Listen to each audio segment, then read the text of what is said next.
Hello बच्चों, कैसे हो बेटा आप सब। चलिए, मैं सूर्यप्रकाश त्रिपाठी एक बार फिर बेटा आपके अपने चैनल द सिलेक्शन अड्डा में का स्वागत करता हूँ। तो बेटा आज जैसे कि हम लोगों ने अभी लास्ट हाल ही में ऑसिलेशन को देखा था, ऑसिलेशन के सारे कंसेप्ट को हम लोगों ने डिस्कस किया था। आज जो बेटा हम लोग चैप्टर स्टार्ट करने जा रहे हैं, जैसा कि आप बोर्ड पे दिख भी रहे होंगे, लिखा भी हुआ है रे ऑप्टिक्स। ठीक है, तो रे ऑप्टिक्स का जो हमारे फिजिक्स में जो वैल्यू है, वैल्यू की अगर बात करें और हर एग्जाम के पॉइंट ऑफ व्यू से देखें, चाहे आपका जेई का एग्जाम हो, चाहे नीट का एग्जाम हो, चाहे आपकी एनडीए का एग्जाम हो, तो हर एग्जाम में बेटा क्या है, एक इसका बहुत ही इंपॉर्टेंट रोल प्ले होता है और इससे यहाँ से नंबर अच्छे अच्छे क्वेश्चन पूछे जाते हैं, चाहे आपका जेई मेंस के लेवल का हो, चाहे एडवांस के लेवल का हो। ठीक है बेटा, तो चलिए हम लोग बहुत ही बेसिक से इस टॉपिक को स्टार्ट करते हैं, समझते हैं इसके एक एक सारे कंसेप्ट को और फिर इससे बेस्ड प्रॉब्लम्स भी करते हैं। तो आज का जो वीडियो बेटा हमारा बेसिक इंट्रोडक्शन पर वीडियो होगा। ठीक है, तो जैसा कि आप देख रहे होंगे टॉपिक में हमने पहले लिख दिया है रे ऑप्टिक्स। तो रे ऑप्टिक्स हमारा होता क्या है, बेसिकली हम लोग ऑप्टिक्स में कैटेगराइज अगर करके देखें बेटा, तो हमारा जो ये रे ऑप्टिक्स है वो ऑप्टिक्स का ही एक पार्ट है। ठीक है, ऑप्टिक्स का एक पार्ट है। ऑप्टिक्स में बेसिकली हम लोग दो चीजों को कैटेगराइज करके पढ़ते हैं। एक हम लोग पढ़ते हैं रे ऑप्टिक्स, ठीक है, और एक हम लोग बेटा पढ़ते हैं वेव ऑप्टिक्स। ठीक है, ये दो चीजें को डिस्कस करते हैं। ठीक है, तो वेव ऑप्टिक्स बेसिकली तो हमारी इसमें प्रूविंग चली जाती है वेव ऑप्टिक्स में इसी में कि बेसिकली हाइगेंस और न्यूटन की न्यूटन इसमें फेल होते हैं, न्यूटन का कंसेप्ट वेव ऑप्टिक्स में बेटा। फिर हाइगेंस वहां पर क्या होते हैं, अपने रूल्स को देते हैं जिसके थ्रू हम लोग क्या करते हैं, इंटरफेरेंस, डिफ्रेक्शन और पोलराइजेशन को डिस्कस करते हैं। ठीक है, तो बेसिकली बेटा अगर हम लोग बात करें कि लाइट की प्रॉपर्टी के बारे में, तो लाइट की बेसिकली 6 प्रॉपर्टी होती है। ठीक है, रे ऑप्टिक्स में किसको किसको डिस्कस करते हैं, ऐसी चीजें जिनके कुछ डायमेंशंस हो, जैसे हमारे लेंस होते हैं, मिरर्स होते हैं सर, और इनको हम लोग क्या करते हैं बहुत कम डायमेंशन में, मतलब नेकेड आई से इनको हम देख ना पाए। ठीक है, जैसे अब इसमें हम लोग क्या डिस्कस करते हैं, इसमें हम लोग जैसे मिरर को हुआ, मिरर्स और लेंस, ठीक है, इन सब चीजों को डिस्कस करते हैं। लेकिन इसमें हम लोग बेटा किसकी बात करते हैं, स्लिट्स की बात करते हैं। ठीक है, इसकी बात करते हैं स्लिट्स की। तो बेसिकली अगर लाइट की देखें हम लोग, तो लाइट की बेसिकली हमारे पास 6 प्रॉपर्टी होती हैं। और ये प्रॉपर्टी कौन कौन सी है बेटा, अगर पहली बात करें हम लोग, तो पहली प्रॉपर्टी होती है रेक्टिलिनियर, रेक्टिलिनियर प्रोपोगेशन। ठीक है, रेक्टिलिनियर प्रोपोगेशन का मतलब क्या है कि लाइट एक सीधी रेखा में, एक स्ट्रेट लाइन में ट्रेवल करती है। दूसरा जो प्रॉपर्टी होती है बेटा, दूसरी प्रॉपर्टी होती है इसकी रिफ्लेक्शन, यानी कि परावर्तन। थर्ड प्रॉपर्टी क्या होती है, रिफ्लेक्शन क्या बताता है, bouncing back of light when it strikes on a plane surface. ठीक है, और तीसरा जो पॉइंट होता है बेटा, तो थर्ड पॉइंट होता है हमारा रिफ्रैक्शन, यानी कि अपवर्तन। रिफ्लेक्शन क्या होता है, when light rays travels from one medium to another medium, its velocity and direction will be change. जब भी लाइट क्या करती है बेटा, एक मीडियम से दूसरे मीडियम में ट्रेवल करती है, तो लाइट की वेलोसिटी और डायरेक्शन दोनों की दोनों चेंज हो जाती है। और न्यूटन ने बेटा इसी चीज को प्रूव किया था। ठीक है, अभी कैसे दिखते हैं इसको हम लोग, इसकी प्रॉपर्टी सारी लिख दे। चौथी जो प्रॉपर्टी होती है बेटा इंटरफेरेंस, इंटरफेरेंस। पांचवी प्रॉपर्टी होती है डिफ्रैक्शन, डिफ्रैक्शन यानी कि विवर्तन। और 6 प्रॉपर्टी होती है बेटा पोलराइजेशन, मींस ध्रुवण। ठीक है, ये हमारे पास क्या होती है, लाइट की 6 प्रॉपर्टी होती है। तो पहली प्रॉपर्टी में बहुत ज्यादा कुछ है नहीं, बस एक्सपेरिमेंट था, न्यूटन का किया था। ठीक है, तो ये जो तीनों प्रॉपर्टी है ये हमारी रे ऑप्टिक्स में हम लोग स्टडी करते हैं, और ये जो लास्ट की जो तीनों प्रॉपर्टी है ये वेव ऑप्टिक्स में देखने को हमको मिलती है। ठीक है, ओवरऑल जिस कंसेप्ट के द्वारा ये 6 की 6 प्रॉपर्टी को प्रूव किया गया, वही कंसेप्ट बेटा क्या है, फाइनली हमारा सबसे एक्यूरेट कंसेप्ट माना गया। अब इसमें जैसे न्यूटन ने क्या किया था बेटा, अगर न्यूटन की बात करें, लगभग ये आपका 1675 के आसपास की बात थी। न्यूटन ने रेक्टिलिनियर प्रोपोगेशन को भी प्रूव कर लिया था और रिफ्लेक्शन को भी प्रूव कर लिया था। रिफ्रैक्शन को जब प्रूव करने आए तो इन्होंने ये बताया कि the velocity of the light in the denser medium is greater than to the rare medium, यानी कि जो स्पीड ऑफ लाइट है, इस लाइट की स्पीड वो डेंसर मीडियम में क्या होता है, वो रेयर मीडियम से ज़्यादा होता है। जबकि इसके पहले हम लोग क्वांटम मैकेनिक्स में पढ़ चुके थे कि जिस मीडियम की इलास्टिसिटी सॉरी या डेंसिटी ज़्यादा होती है उस मीडियम में वेलोसिटी क्या होती है, कम होती है। तो यहीं से बेटा क्या होता है, इनका फेल हो जाता है। और इसके बाद आ जाते हैं फिर हाइगेंस इंटरफेरेंस प्रूव करते हैं, फिर फ्रेस्नेल फ्राउनहोफर आते हैं, ठीक है, साइंटिस्ट आते हैं, और पूरी की पूरी फिर हमारी वेव ऑप्टिक्स की जर्नी क्या होती है बेटा, कंप्लीट होती है। तो हम लोगों का जो आज का जो टॉपिक है बेसिक इंट्रोडक्शन, जैसे कि हमने बोला, तो बेसिक इंट्रोडक्शन में हम लोग केवल इसी रे ऑप्टिक्स को डिस्कस करेंगे, ठीक है। तो ये तो हमारी बेसिक सी नॉलेज थी, जितने की हम लोगों को पढ़ना क्या क्या इस चीज को हम लोगों ने डिस्कस कर लिया। तो ओवरऑल ऐसे अगर आप चाहो तो रफली इसको नोट कर सकते हो, ठीक है। वीडियो को पॉज करके आप लोग बेटा नोट कर लो। चलिए अब इसके बाद हम लोग अपने मेन टॉपिक पर आते हैं, रे ऑप्टिक्स पर, ठीक है। तो रे ऑप्टिक्स में देखते हैं कि हमारा रे ऑप्टिक्स बेसिकली होता क्या क्या है। तो रे ऑप्टिक्स को समझने से पहले हम लोग क्या करते हैं, हम लोग ये देखते हैं कि लाइट किसे कहते हैं, ठीक है। थोड़ा सा लाइट के बारे में स्टडी करेंगे कि लाइट क्या है, ठीक है। लाइट, तो लाइट की जो डिफिनेशन हम लोग अभी तक देखते आए हैं, बचपन से पढ़ते आए हैं, वही डिफिनेशन है बेटा। ऐसा नहीं है कुछ कि अब आप लोग थोड़ी बड़े क्लासेस में जा रहे हो या जेई जैसी एग्जाम की प्रिपरेशन कर रहे हो तो इसकी डिफिनेशन क्या हो जाएगी, चेंज हो जाएगी। वही है जो बचपन से हम लोग पढ़ते आ रहे हैं। क्या लिखते हैं इसको, it is form of energy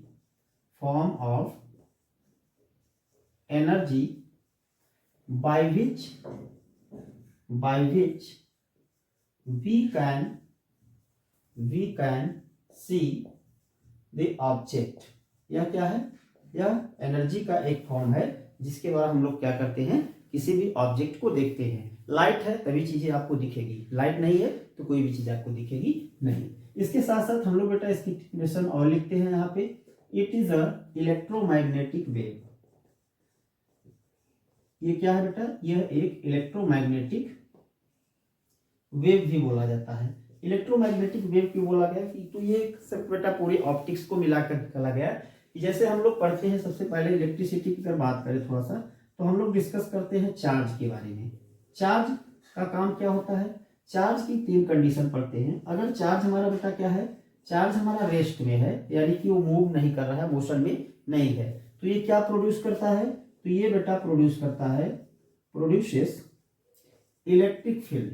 तो यह अपने चारों तरफ क्या करता है, एक इलेक्ट्रिक फील्ड को प्रोड्यूस करता है।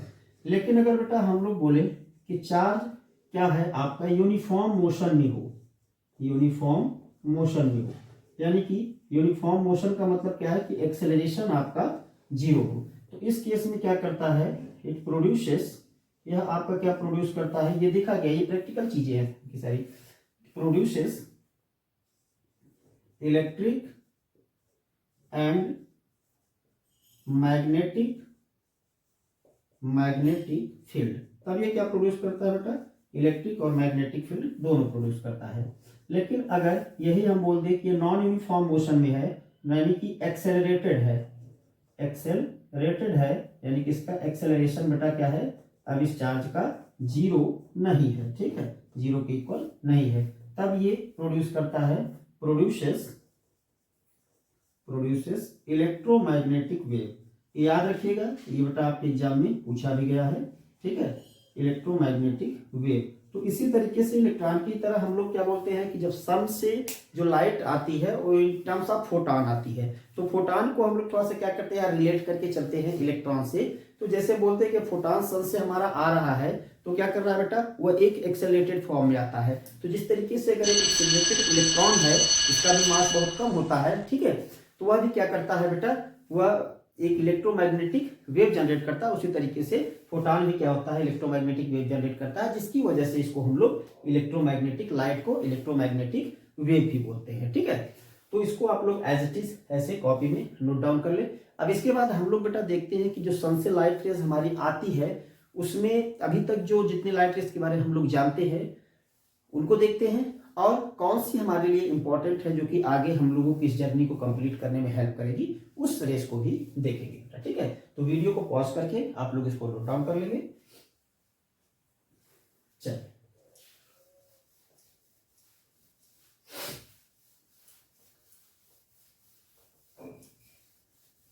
अब इसके बाद आगे देखते हैं हम लोग। बस थोड़ी साइलेंटली सारी चीजों को आप तैयारी करते रहो बेटा, बहुत ज़्यादा उठापटक, नौटंकीबाजी या मजाक करने से आपका सिलेक्शन नहीं होगा। ठीक है, कि बहुत ज़्यादा शायरी पढ़ने से हमारे, या वो टाइम ऑफ लाइफ होगा केवल। ठीक है, आपका सिलेक्शन उससे नहीं होगा बेटा। ठीक है, कि मैं आपको लगे यहाँ गाना सुनाने तो उससे सिलेक्शन आपका हो जाए। चलिए हम लोग बात करते हैं बेटा सन की। ठीक है, जैसे सपोज करो कि ये हमारा क्या है, सन है। सन से क्या है, सन से हमारी कुछ लाइट रेस इस तरीके से आ रही है। अब सन से जो आने वाली लाइट रेज है, इनके बारे में जब हम लोगों ने थोड़ी सी स्टडी किया तो ये पाया कि ये जो लाइट रेज है, कुछ रेज के बारे में हम लोग लिखते हैं, जैसे गामा रेज है, एक्स रेज है, ठीक है, यूवी रेज है, मतलब अल्ट्रावायलेट रेज, पैरावायलेट जिनको बोलते हैं। फिर इसके बाद हमको मिलता है यहाँ पे विजुअल रेज है, यानी कि दृश्य किरणें। फिर उसके बाद हमारा आता है इंफ्रारेड रेज, फिर आता है माइक्रोवेव रेज, यानी कि इसको MW बोलते हैं। फिर और फाइनली हमको मिलता है रेडियो वेव्स। ठीक है, रेडियो वेव्स। अच्छा, इतने तरीके के लाइट रेज के बारे में बेटा क्या है, हम लोगों को अभी तक पता है। ठीक है, कि जो सन से लाइट रेज आती है उसमें इतनी तरीके की लाइट रेज होती है। गामा रेज क्या होता है, गामा रेज की पेनिट्रेशन बहुत ज्यादा होती है। अच्छा, ये चीजें बेटा आप याद रखोगे कि ऐसे अगर हम चल रहे हैं तो इसकी वेवलेंथ क्या हो रही है, इंक्रीज हो रही है, लेकिन फ्रीक्वेंसी इसकी डिक्रीज हो रही है। लेकिन अगर इधर से इधर चलेंगे तो वेवलेंथ डिक्रीज होगा और फिर फ्रीक्वेंसी बढ़ेगी।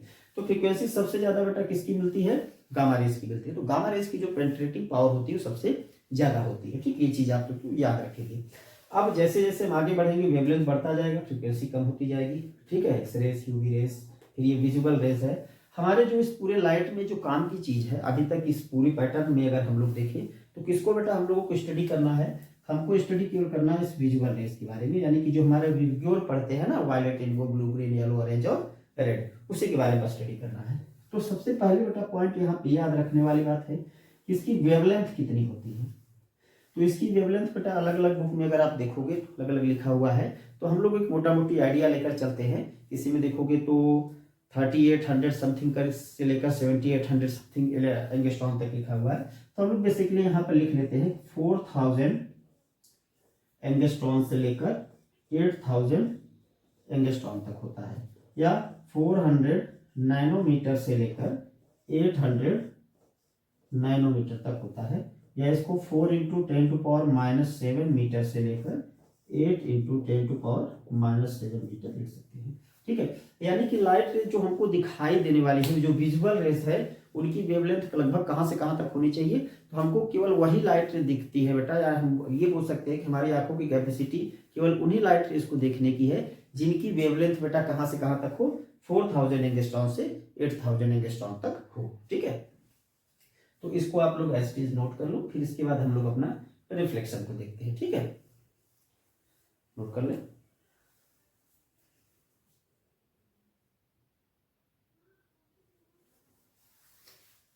ठीक है, अब इसके बाद हम लोग अपने टॉपिक पर आते हैं। तो हमारा जो टॉपिक है बेटा, लोग जैसे बात कर रहे हैं रिफ्लेक्शन की। ठीक है, तो नेक्स्ट हेडिंग आप लोग डाल लेंगे बेटा यहाँ से रिफ्लेक्शन। रिफ्लेक्शन क्या है, रिफ्लेक्शन बेटा कुछ नहीं है, बस आपको ये पता होना चाहिए कि आपके पास एक स्मूथ सरफेस होना चाहिए।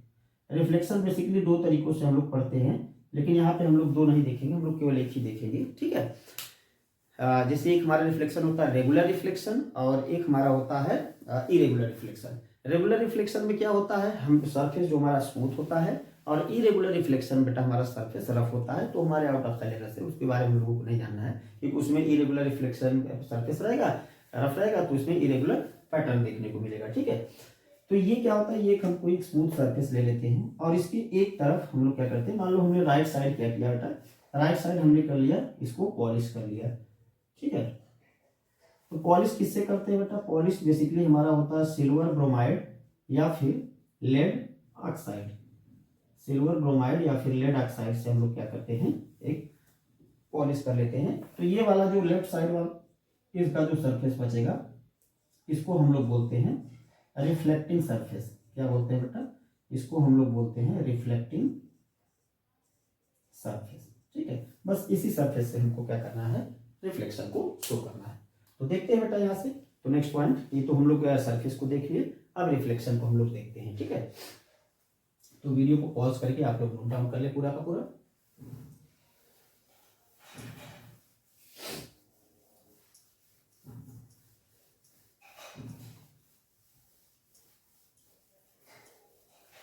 ये प्लेन सरफेस है, इसे किसी को हम लोग प्लेन मिरर भी बोलते हैं।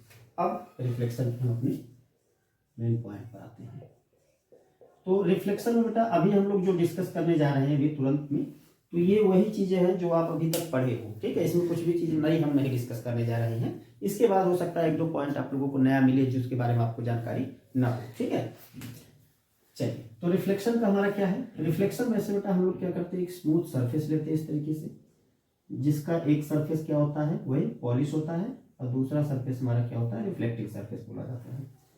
इससे क्या है, इस सरफेस पर अगर कोई लाइट इस तरीके से इंसिडेंट करती है, इसको हम लोग बेसिकली बोलते हैं बेटा इंसिडेंट रे, इंसिडेंट रे, ठीक है।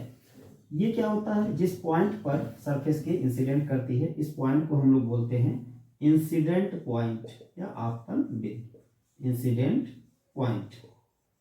इसी इंसिडेंट पॉइंट से सरफेस के परपेंडिकुलर हम लोग क्या करते हैं, एक नॉर्मल ड्रा करते हैं। इस तरीके से तो क्या करते हैं, एक नॉर्मल ड्रा करते हैं, ठीक है। नॉर्मल से इंसिडेंट रे जो एंगल बनाता है, नॉर्मल से इंसिडेंट रे जो एंगल बनाता है, इसको आई से डिनोट करते हैं और इसका नाम है इंसिडेंट एंगल। फिर ये लाइट रे यहाँ से क्या करती है, इस तरीके से रिफ्लेक्ट कर जाती है, इसको हम लोग बोलते हैं रिफ्लेक्टेड रे। यहाँ मैं बेटा कुछ भी नया नहीं बता रहा हूँ, जो आप लोग अभी तक पढ़े हो क्लास 10th में, अपने 9th में, अपने 8th में, वही चीजें मैं बता रहा हूँ, ठीक है। ये क्या है, आर है, ठीक है। इसको हम लोग बोलते हैं रिफ्लेक्टेड रेज, और नॉर्मल के बीच के एंगल को रिफ्लेक्टेड एंगल, इंसिडेंट रे और नॉर्मल के बीच के एंगल को हम लोग क्या बोलते हैं, इंसिडेंट एंगल बोलते हैं। अब इसको यहाँ पे हम लोग एक लॉ ऑफ रिफ्लेक्शन दिखाते हैं, एक रूल लिखते हैं रिफ्लेक्शन का। बेसिकली दो होता है, लेकिन हम लोग यहाँ पे एक ही बात करेंगे कि इंसिडेंट एंगल अगर रिफ्लेक्शन है तो incident angle is always reflected angle, ये ऑलवेज होना चाहिए हमेशा। कहीं भी अगर आपके दिमाग में रिफ्लेक्शन जैसा वर्ड स्ट्राइक करता है, आपके कानों में रिफ्लेक्शन जैसा वर्ड सुनाई देता है, तो आप सीधे सीधे समझोगे कि इंसिडेंस एंगल क्या है, is equal to reflected angle. एक और इसका लॉ लिखा जाता है, हालांकि वो आपके काम की नहीं है, कि incident ray, normal and reflected rays lies in the same plane, ठीक है। तो वो उतने काम की चीज नहीं है, तो क्यों अपने सर पर इतना प्रेशर लेकर चले। एक तो ऐसे हमारे पास सिलेबस का इतना प्रेशर है, ऊपर से हम और बोझा सर पे ला दें, तो ये बुद्धिमानी का काम नहीं है, ठीक है। तो ये तो हमारा रिफ्लेक्शन का पॉइंट होता है। अब कुछ रिफ्लेक्शन को हम लोग क्या करते हैं बेटा, यहां से देखते हैं, ठीक है। चलिए, जैसे सपोज करो हम लोग कुछ रिफ्लेक्शन के रूल्स को देखते हैं। जैसे अगर बेटा मान लो हमने ये बोला कि एक हमारे पास ये प्लेन सरफेस है, इसे स्टार बना के आप लोग लिखोगे, ये क्या है, ये एक प्लेन सरफेस है। हमने बोला कि प्लेन सरफेस के परपेंडिकुलर एक लाइट रे ऐसे इंसिडेंट कर रही है। तो अब यहाँ पे देखो इंसिडेंट रे क्या है, प्लेन के परपेंडिकुलर है। तो ये अगर इसका नॉर्मल बनाओगे बेटा, तो इसका क्या नॉर्मल इसी पर होगा, क्या इसका नॉर्मल जो है वो इसी पर आएगा, ऐसे नॉर्मल भी तो इसी पर होगा ना, ठीक है। तो ये क्या है, नॉर्मल के पैरेलल है, तो लाइट रे क्या होगी, उसी रास्ते पर रिफ्लेक्ट हो जाएगी।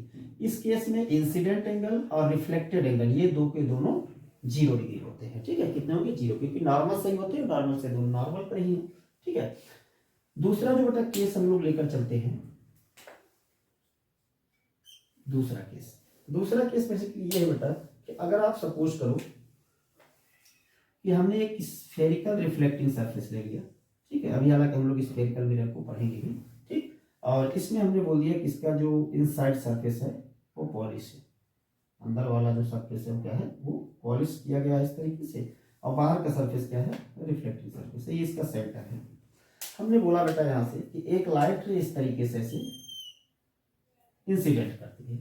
अब ये लाइट रे आप बताइए रिफ्लेक्ट होकर क्या इसी रास्ते पर वापस जाएगी, या ऊपर से जाएगी, या नीचे से जाएगी। इसमें बेसिकली मैं जो पॉइंट आपको बताने जा रहा हूँ वो इंपॉर्टेंट है। हो सकता है कुछ बच्चे इसमें से जानते भी हो और कुछ बच्चे को ना पता हो, तो यहाँ से जानना क्या होता है थोड़ा सा बेटा जरूरी हो जाता है। फटाफट कमेंट करके बताएं लोग।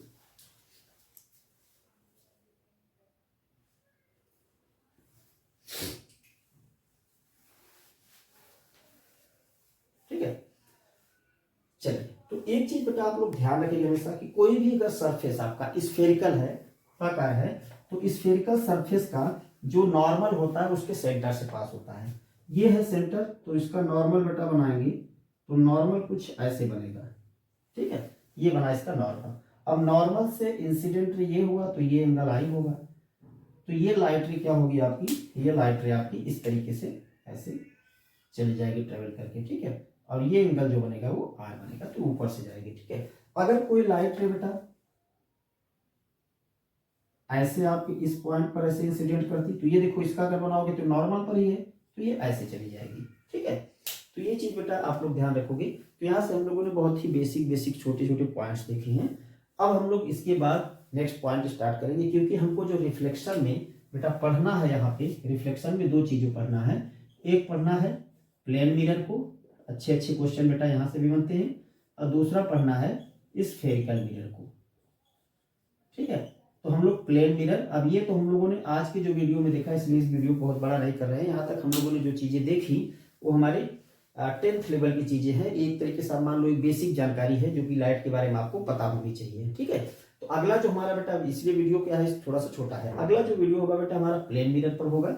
बहुत अच्छा टॉपिक है, अच्छे इस पे क्वेश्चन बनते हैं, कंसेप्ट भी बनते हैं, छोटे से यानी कि जेई लेवल से लेकर बेटा एनडीए नीट सभी लेवल के एग्जाम्स को और क्वेश्चंस को हम लोग क्या करेंगे बेटा इसमें कवर अप करेंगे।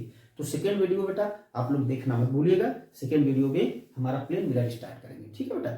चलिए, तब तक आप लोगों ने इतनी देर तक हमें सुना, इसके लिए बहुत बहुत धन्यवाद। जय हिंद, जय भारत।